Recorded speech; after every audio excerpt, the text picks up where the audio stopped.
Halo semuanya, selamat datang di sesi bedah materi kita kali ini. Buat Anda yang sehari-harinya bergelut sebagai pendidik madrasah, akademisi, atau siapapun yang passionate banget soal inovasi pendidikan, pembahasan kita hari ini bakal sangat relevan. Kita akan membedah sebuah tantangan yang sering kita hadapi. Gimana sih caranya menjembatani teks-teks suci yang sifatnya universal dengan realitas ruang kelas modern saat ini? Tepatnya, kita akan membahas lebih dalam tentang pengembangan bahan ajar pembelajaran Al-Quran Hadits di madrasah. Kita bakal cari tahu metodologi paling pas supaya nilai-nilai fundamental ini bisa tersampaikan dengan keren, efektif, dan pastinya nyambung dengan era anak-anak sekarang. Oke, biar gampang diikutin, agenda kita hari ini simpel aja kok. Kita mulai dari melihat konsep dasar, terus berlanjut ke prinsip dan varian bahan ajar. Habis itu kita masuk ke metodologi dan strateginya, dan ditutup dengan gimana implementasi serta evaluasinya di lapangan. Langsung aja yuk kita mulai.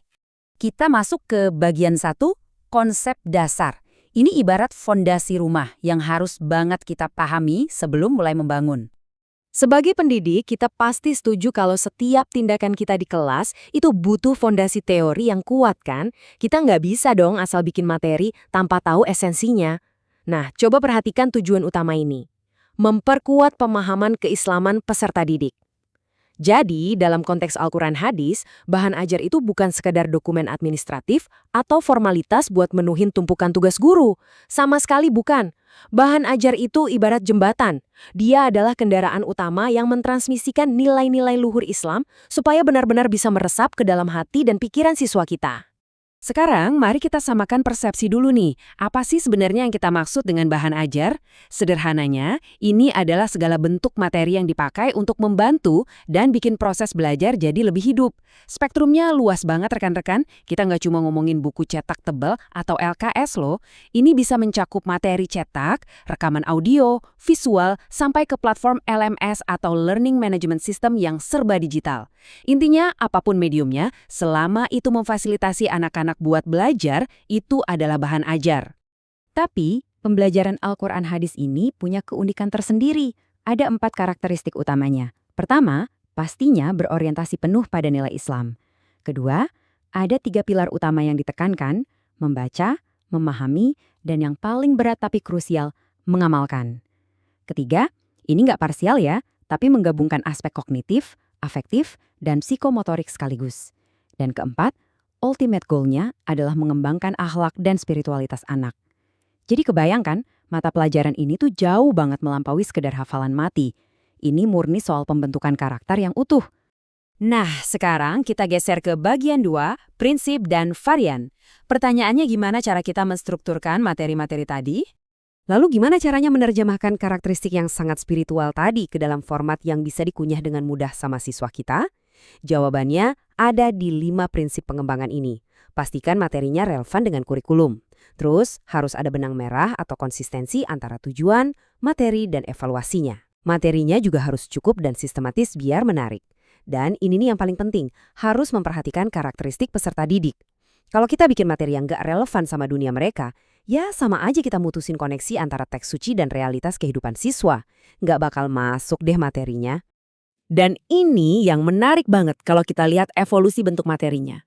Di satu sisi kita punya cara konvensional kayak modul cetak, buku ajar, LKS. Ini bagus dan memang sudah terbukti secara historis.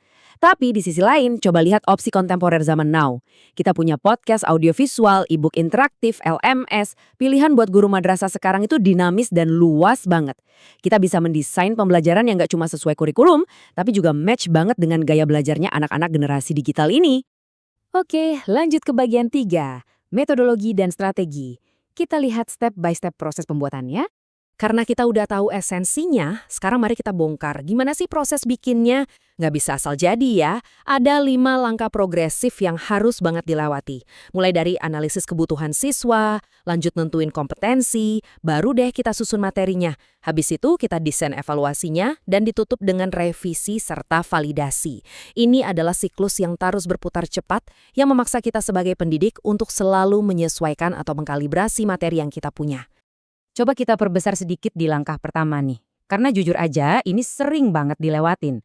Analisis kebutuhan itu bukan sekedar syarat formalitas. Di dalamnya, kita harus menganalisis karakteristik siswa secara detail, nyari tahu apa sih yang bikin mereka kesulitan belajar, terus menyesuaikan materinya dengan kondisi madrasah kita, dan memanfaatkan sumber daya yang ada. Kalau langkah ini di-skip, wah rugi besar. Anda mungkin bisa bikin materi yang secara akademis itu level dewa, tapi bakal percuma karena sama sekali nggak nyambung dengan audiens alias siswa Anda. Terus gimana teori ini bisa jadi aksi nyata di kelas? Mari kita lihat perbandingannya. Misalnya nih, kita punya strategi mau pakai bahasa yang santai dan integrasi ke kehidupan sehari-hari.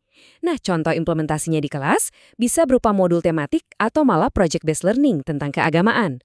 Menggunakan ayat atau hadis secara kontekstual bisa langsung diubah jadi sesi diskusi interaktif yang seru. Ini semua soal gimana kita mengubah teori akademis yang kaku jadi denyut nadi pembelajaran yang fun di kelas.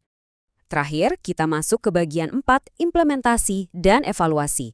Saatnya bawa ini semua ke ruang kelas digital. Di dunia nyata, pastinya kita bakal nabrak dinding realita. Pasti ada aja tantangannya, mulai dari fasilitas sekolah yang mungkin terbatas, kemampuan anak-anak yang beda-beda, kadang kitanya sendiri yang lagi stuck, kurang inovasi, sampai kurikulum yang gonta-ganti. Tapi, sebagai pendidik sejati, kita nggak boleh ngelihat ini sebagai jalan buntu. Anggap aja ini semacam undangan mendesak supaya kita lebih kreatif dan berinovasi. Jadi, poin krusialnya begini. Kita harus mutlak menggunakan alat di era ini. Pakai dong platform digital, video tilawah interaktif, atau kuis-kuis online. Jangan salah, ini semua bukan cuma gimmick atau gaya-gayaan. Ini adalah solusi powerful banget buat narik perhatian anak-anak Gen Z yang emang lahir di tengah teknologi. Teknologi ini benar-benar ngebantu kita naikin kualitas pembelajaran ke level yang susah banget dicapai kalau kita cuma ngandelin cara konvensional. Tapi ingat, jangan merasa udah selesai kalau materinya udah jadi. Evaluasi itu wajib hukumnya. Kita harus ngecek lagi nih, ini materi udah sesuai tujuan awal belum? Gampang dibaca nggak? Menarik nggak buat siswa? Lakukan uji coba langsung ke anak-anak. Dan yang paling penting, jadikan feedback atau masukan mereka itu sebagai fondasi untuk merevisi materi kita.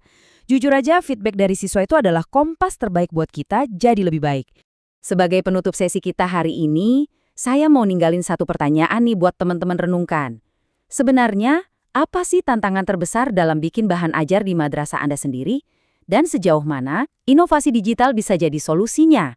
Nggak perlu dijawab sekarang, bawa pulang pertanyaan ini, pikirin, dan coba aplikasikan di tempat Anda mengajar. Terima kasih banyak udah nyempetin waktu buat upgrade diri hari ini. Teruslah berinovasi untuk pendidikan madrasah yang lebih baik, dan sampai jumpa di pembahasan kita berikutnya.